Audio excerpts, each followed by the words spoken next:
How's it going, guys? Welcome to Ambro's Landscape YouTube channel. In today's video, we got the Cub Cadet ProZ 972 in the hot seat today, where we will be trying out multiple tests on this mower. The things that we will be testing out on this mower are things like cut quality, stripe quality, hillside capabilities, steering control, ride comfort, and a lot more. Now, this video is sponsored by Cub Cadet, but I will be giving my true honest opinion about what I like and do not like about this mower. So without further ado, let the testing begin.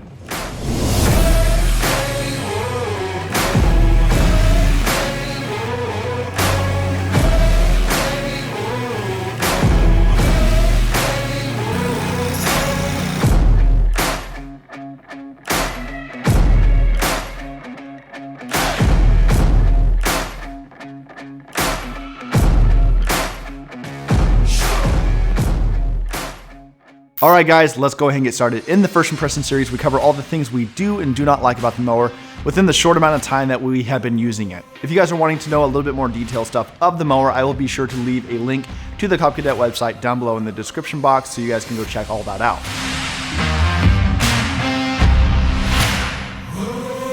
Next, we're going to talk about the layout on the mower and where Cub Cadet decided to put all the levers and buttons. So when sitting on the mower, on the left-hand side, you're going to have your choke, your transmission bypass lever, as well as your parking brake. Now on the right-hand side of the mower, you're going to have your electronic fuel gauge, your power deck lift, your throttle lever, your ignition switch, your hour meter, PTO, and a 12-volt outlet. Now, up on the front, we have our forward and reverse pedals. We have our steering wheel as well as our steering wheel adjustment. And on the front left-hand side, we're gonna have our deck adjustment. And when it comes to the layout on the mower, the one thing I really like about this one is how Cub Cadet had placed the choke and the ignition on opposite sides. The reason why I do like this is because it prevents any kind of twisting and moving over, reaching over when starting the mower. This is something that eventually will most likely be eliminated when they switch to EFI engines, or if they do have that option. But the fact that on this mower that they do have that is really nice. The power deck lift on this mower is really nice since it does eliminate the foot pedal on the front, come in really handy not having to adjust the 72-inch heavy-duty deck every single time. Now on the back side of the mower, above each gas tank, you do have a fuel shut-off valve. This is nice because you can choose whether you want it to come from one tank or both tanks at the same time. The one thing that I do not like about the Cub Cadet is that you have to get off the mower in order to adjust them.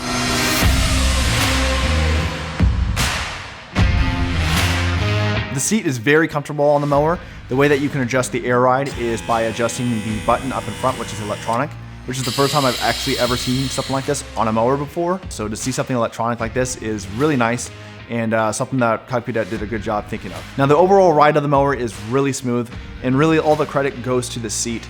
It is very comfortable, especially with the air ride suspension on it, and it is completely and fully adjustable.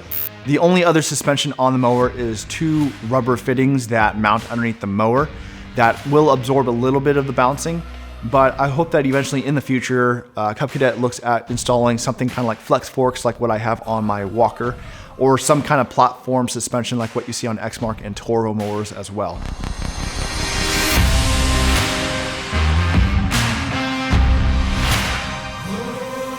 When it comes to cut quality on the ProZ, the mower just does absolutely amazing and leaves a really fine cut in the lush green grass. Where I found that it struggles the most is in medium height field grass like what we have in our front yard. When we mowed it out on there, it tended to leave a lot of stragglers on the first cut. So we were having to double cut everything in the front yard in order to get it all down. I wasn't able to take this mower through some thick brush, but my buddy Brian over at Top Notch was able to do it since he had the same mower. So I'll be sure to leave that video in the link down below so you guys can check that out.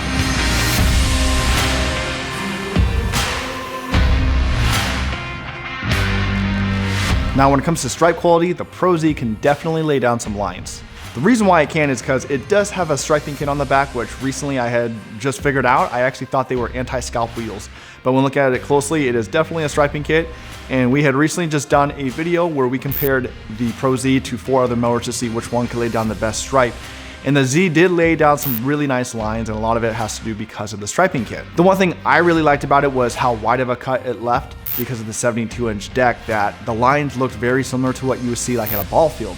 But what ruined the overall look of the lines was the dual wheel marks that the mower left behind, and I know a lot of guys did not like the look either. And really the only way to avoid that is if Cub Cadet went with one large wheel instead of the split dual in the back.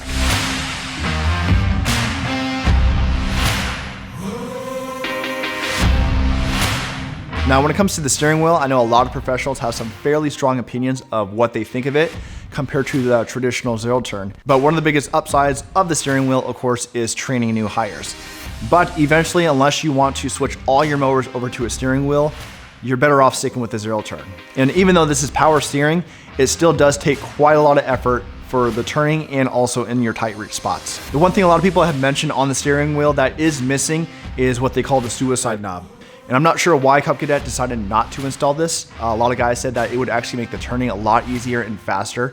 So I'm not sure why, but you know, that is something that you can purchase aftermarket to install on it.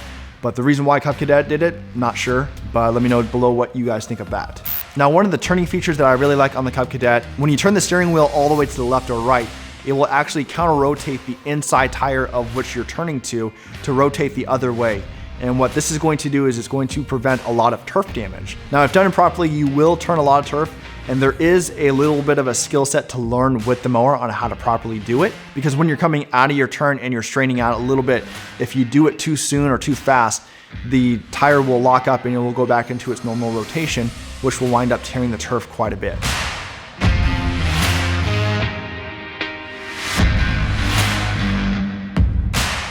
So last, let's talk about one of the biggest and main features of this mower, which is its hillside capabilities.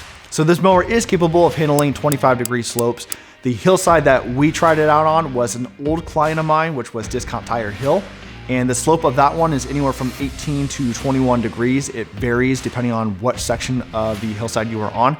Now, since I do not maintain the property anymore, I actually call the current landscaper that is maintaining the grounds, which is actually an old employee of mine, to see if we could test the mower out there.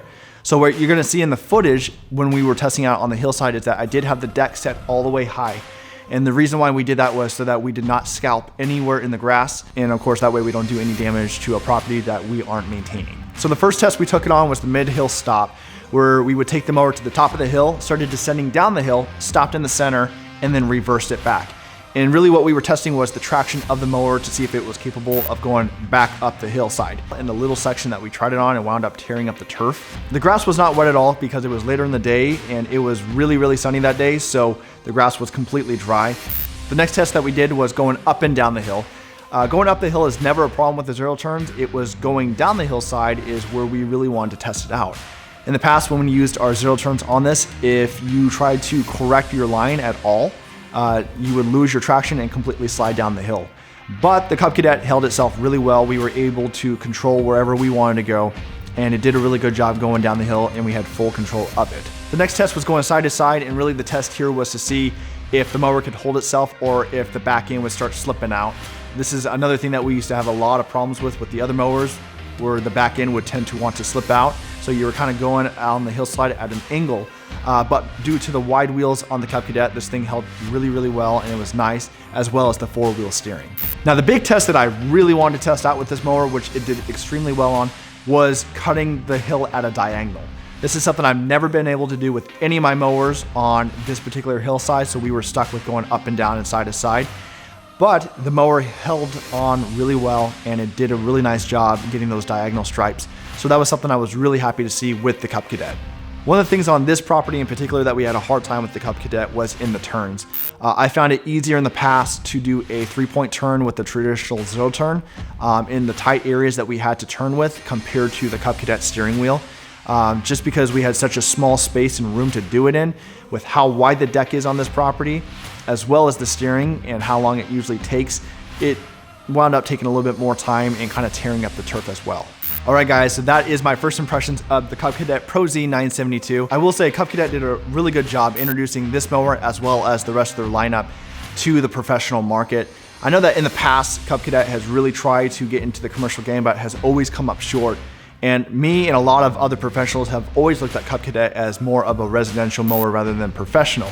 But I will say they are doing a really good job introducing this new line. A lot of guys have been really surprised with what Cub Cadet has really brought to the table. I do think they have an uphill battle in terms of marketing towards professionals of us looking at their equipment as professional grade and really running with the big dogs like Exmark and Skag and other ones. Now, when the rep came and dropped this mower off to me, he had informed me that the biggest market that's really enjoying this particular mower is local and state governments. Since the DOT is responsible for maintaining the grounds along the highways, especially around my area, we have a lot of steep incline hills. And one of the things that the rep told me is during training, they say that if you are going down a hillside, this is the state employees, if you're going down the hillside and you lose traction with your mower, to just let it go into the highway, which is really dumb. So introducing a mower like this that's in their price range, that is capable of handling those slopes, has really been helping out them, as well as golf courses has been on the list as well. So if you guys want to learn any more information about this particular mower, be sure to check the description box down below. I will leave a link for the Cub Cadet website for this particular mower there, so you can look at more specs and more details of the mower. I hope you guys enjoyed this video. Be sure to leave comments of what you guys think of this particular mower down below, and I will see you guys next time on Ambro's Landscape.